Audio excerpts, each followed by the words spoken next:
Hello, for today's lesson, I'd like to go over the preparation sequence in the long form of the Tai Chi Chuan.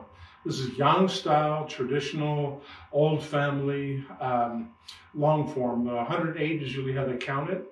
But this is just the first sequence, the first and probably the most ancient of some of the Qigong forms contained within the Tai Chi Chuan, again called the preparation for Tai Chi. And a lot of the exercises in this sequence go back all the way as far as the Yellow Emperor's Classic on Internal Medicine, which was published during the Shang Dynasty. That was 2,500 years before Christ.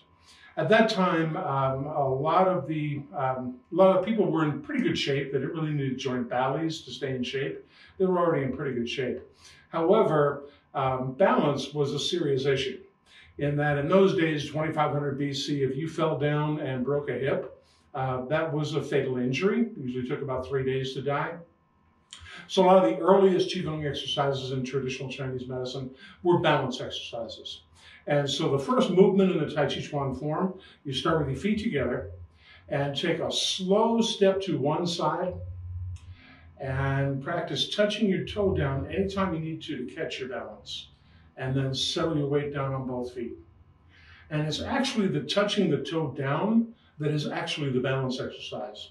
When someone goes to trip and fall, whether or not they actually fall to the ground or not depends on how quickly you get that foot back down to the ground. And so every time you practice catching your balance by touching your toe down, you're practicing exactly how you catch your balance. And so if you start feet together, take a slow step to one side, and the slower you move, is like riding a bicycle in slow motion, the more challenging it is for your balance. And again, practice touching the toe down anytime you need to steady your balance, but no wobbling. Then settle your weight down on both feet. The second movement in the preparation sequence is called hands up, you down. And so as the hands come up, you soften your knees and sink your weight down just a little bit. I ask my students, well, why do you have knees in the first place? Wouldn't it be more efficient for nature to just put one bone from the hip to the ankles and you could walk around like this all day? The knees are there, we don't think of them this way, but the knees are there for balance. How do surfers keep the balance on a surfboard? They use their knees. How do skiers keep their balance on skis? They use their knees. How do old people walk? As we get older, people tend to walk more and more stiff-legged. They did one experiment at UCLA where they perfectly simulated the walking of 80-year-olds and college kids by taping toothpicks on the backs of their knees so they could just do this. That's called the geriatric shuffle. And not only is it hard on your knees, but it wreaks havoc on your balance, and it's a major cause of falls and broken hips. So the second movement, hands up, you down, you do exactly that. As you breathe in, bring the hands up and soften your weight. Sink your weight down just a little bit and soften your knees. I say soften your knees deliberately. If you tell people to bend their knees, inevitably people will bend them to the point where it hurts. I don't know why that is, but that's what they do. You don't want to go to the point where it hurts. You just need to have them a little bit soft, that little bit shock absorber-like quality to your knees to help keep the balance. So you start feet together. Take a slow step to one side, touch your toe down anytime you need to steady your balance, but no wobbling.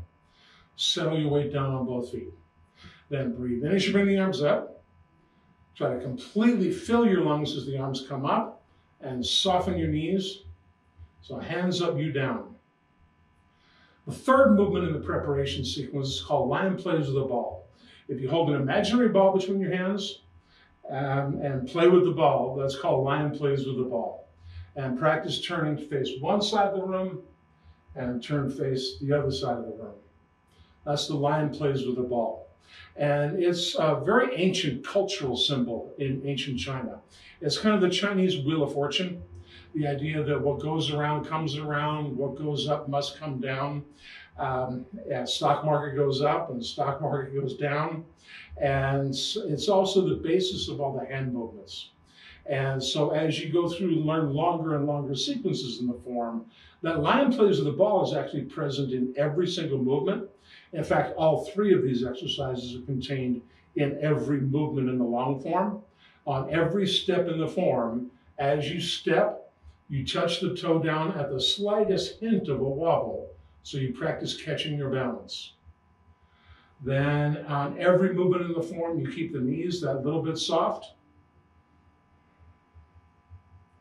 And lion plays with the ball. First turn one side of the room, then turn back face the other side of the room.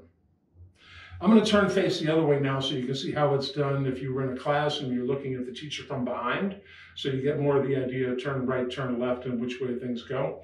And so if I start with my feet together, you start by taking a slow step to your left. Touch your toe down anytime you need. Settle your weight down on both feet. Hands up, you down. Breathe in and bring the hands up. Soften your knees. And lion plays with the ball. Turn to your right. And lion plays with the ball. And then step back to the left. And technically that's called ward off left. But it's still just an extension of that lion plays with the ball. And so that forms the preparation for Tai Chi. In the next lesson, we'll move on to a basic sequence called the grasp sparrow's tail.